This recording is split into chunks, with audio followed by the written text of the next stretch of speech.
out fishing with my kids. We just came to a local little reservoir, kind of close to where I live. Fishing with this power bait.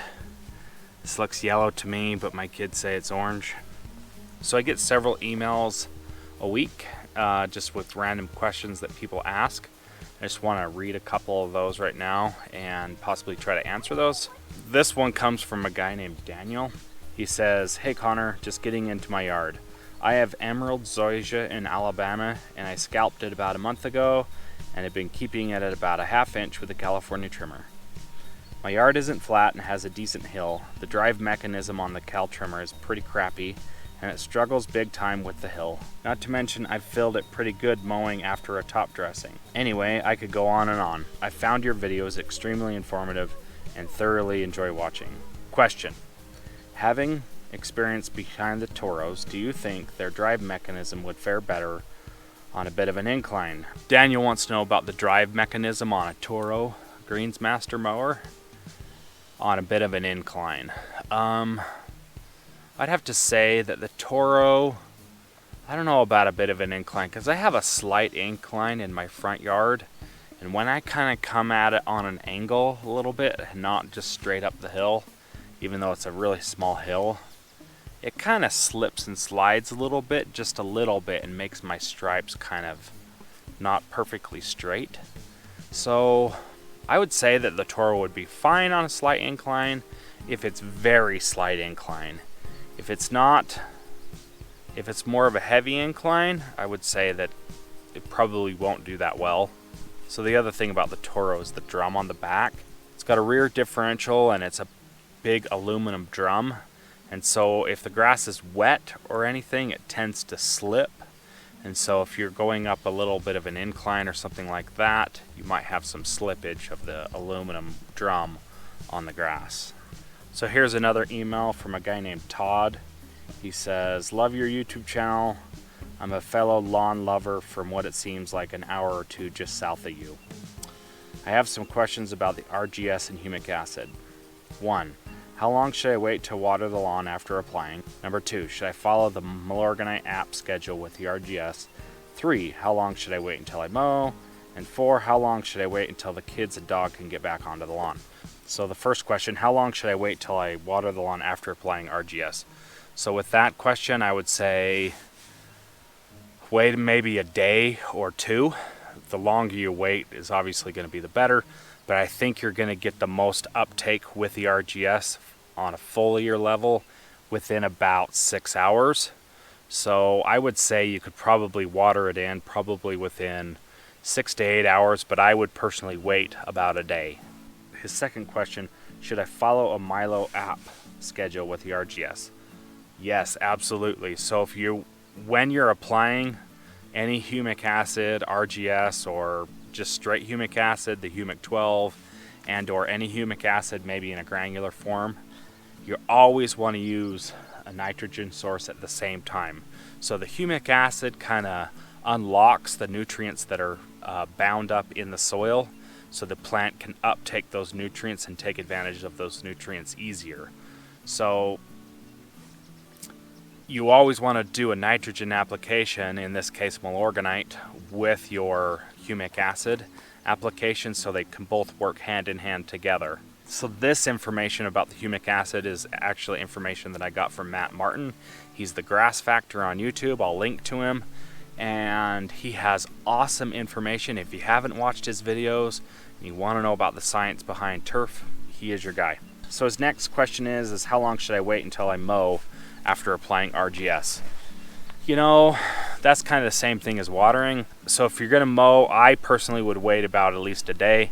I get super anxious and antsy to mow, so I get to the point where I just want to mow every other day or every day.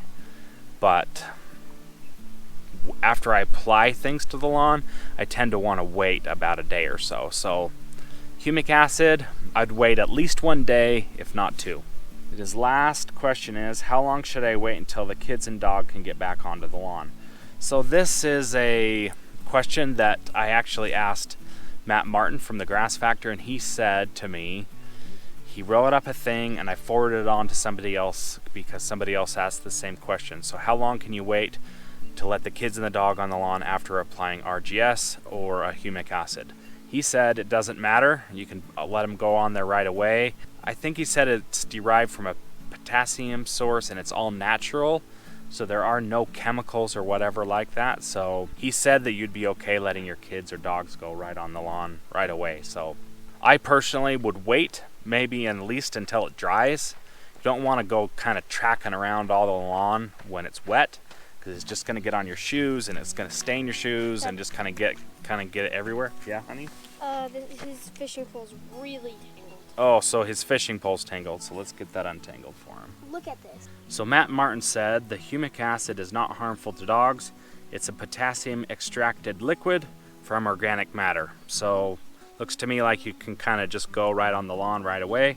I would personally wait until it's dried, but that's what Matt said. So here's something else he had to say about some of the chemicals and some of the different things that people put on the lawn, like pesticides and some of these herbicides.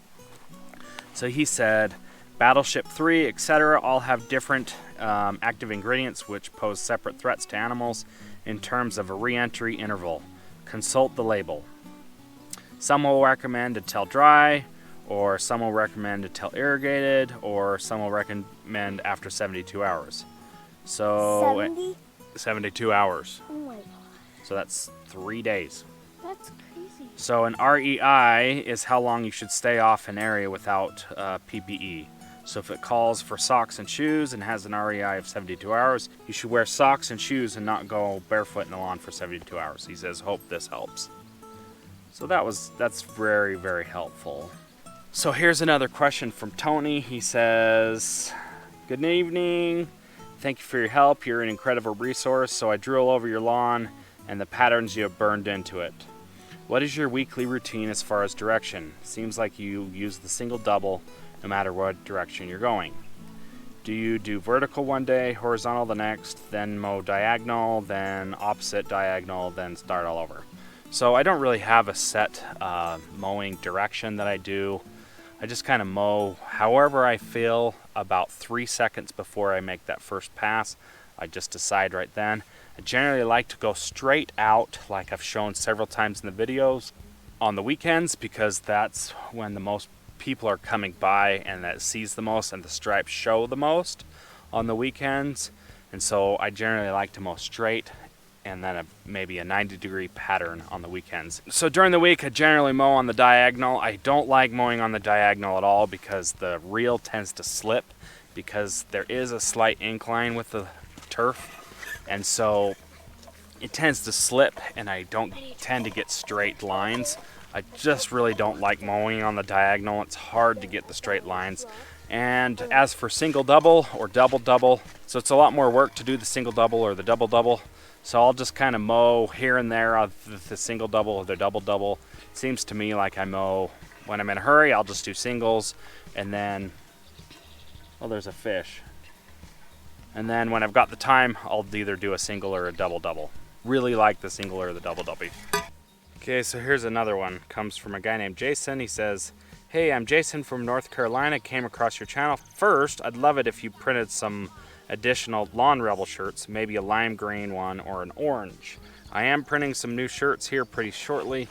I really like them, actually. They're Lawn Rebel shirts. They don't have a mustache, but they've got something else cool on them. And he says, do you have any videos that show the same lawn cut with a rotary and then side by side with a reel?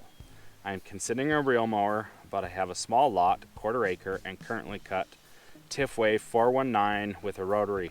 Not ideal, but would love to see the difference in the same lawn. So Tifway 419 is Bermuda grass. I don't have Bermuda grass, so I wouldn't be able to help you with that. But I do know that cutting Bermuda grass really low, the Bermuda grass can handle that just fine, and you will be just fine with a reel mower. So if you want to see what Bermuda grass looks like with a reel mower, check out John Ware's channel. He has got some awesome lawn. It's cut really short, and he finally manicures that lawn, and look, it looks beautiful. I have never seen a Bermuda grass lawn up close because I don't live in Bermuda country, but I've seen tons of pictures of it, and it is amazing when it's well kept for. So I'd say go for it, dude. Get the real mower. Here's an email from Tyler. He says, this was on the 4th of July. He says, Happy 4th, Mr. Ward. Hope you enjoy the holiday. Thanks for the videos and helping folks. I ordered 2 pink flamingos yesterday from Amazon. The movement you started is growing. Ha! I really appreciate that, Tyler.